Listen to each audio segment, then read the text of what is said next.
Assalamualaikum warahmatullahi wabarakatuh. Nama saya Andrianti, NIM 0704202079. Di sini saya ingin menjelaskan tentang paragraf. Pertama, saya ingin menjelaskan pengertian paragraf menurut para ahli.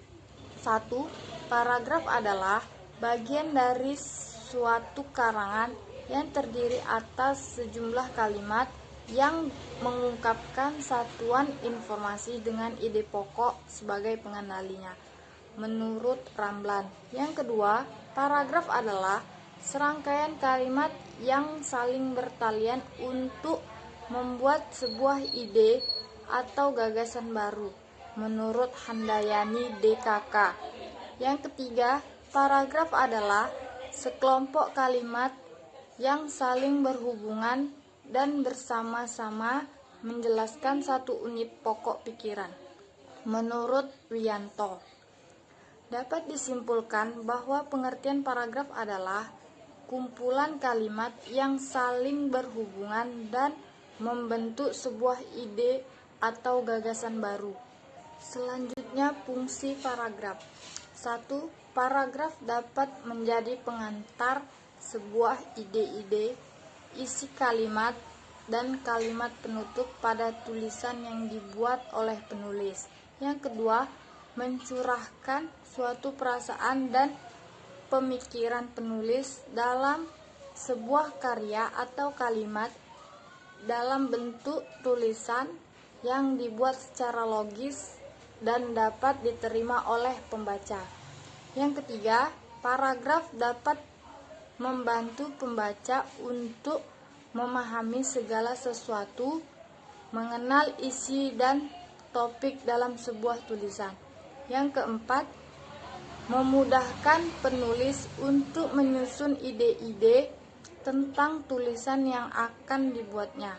Yang kelima, dapat membantu penulis dalam mengembangkan gagasan-gagasan atau ide dari sesuatu yang berhubungan dengan topik yang ingin ditulis menjadi sebuah karya tulis. Selanjutnya, jenis-jenis paragraf ditinjau dari isinya. 1.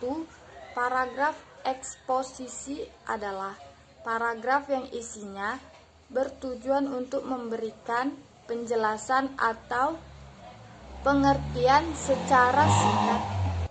Selanjutnya, jenis-jenis paragraf yang ditinjau dari isinya. 1. Paragraf eksposisi adalah paragraf yang isinya bertujuan untuk memberikan penjelasan atau pengertian secara singkat dan padat. Yang kedua, paragraf deskripsi adalah suatu kalimat memaparkan isi gambaran pada suatu keadaan. Yang ketiga, paragraf persuasi adalah paragraf yang dimana isinya dapat mempengaruhi atau membujuk pembaca untuk tertarik dengan gagasan atau ajakan yang dibuat. Yang keempat, paragraf argumentasi adalah paragraf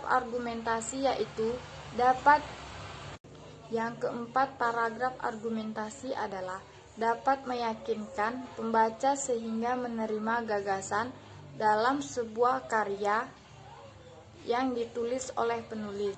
Yang kelima, paragraf narasi adalah suatu kalimat paragraf yang menceritakan suatu peristiwa sehingga membuat pembaca menjadi terhibur atau terharu. Selanjutnya, paragraf memiliki beberapa kegunaan, yaitu 1. Sebagai penampung fragmen ide pokok atau gagasan pokok keseluruhan paragraf. Yang kedua, alat untuk memudahkan pembaca memahami jalan pikiran penulis. Yang ketiga, penanda bahwa pikiran baru dimulai. Yang keempat, alat bagi pengarang untuk mengembangkan jalan pikiran secara sistematis. Yang kelima, dalam rangka keseluruhan karangan, paragraf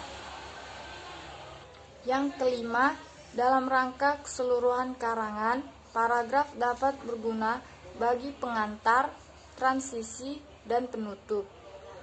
Selanjutnya, unsur-unsur paragraf yaitu 1. Topik atau gagasan utama adalah unsur yang paling penting. 1. Topik atau gagasan utama adalah unsur yang paling penting, karena unsur inilah yang menjadi jiwa atau isi dari keseluruhan paragraf.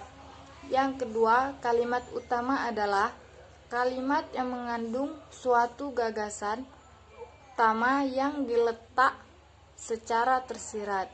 Yang ketiga, kalimat pendukung adalah suatu kalimat yang mengandung gagasan penjelas. Yang keempat, transisi adalah susunan kata yang menghubungkan antara suatu kalimat dengan kalimat lain. Yang kelima, kalimat penegas adalah sebagai penegas atau pengulang gagasan utama.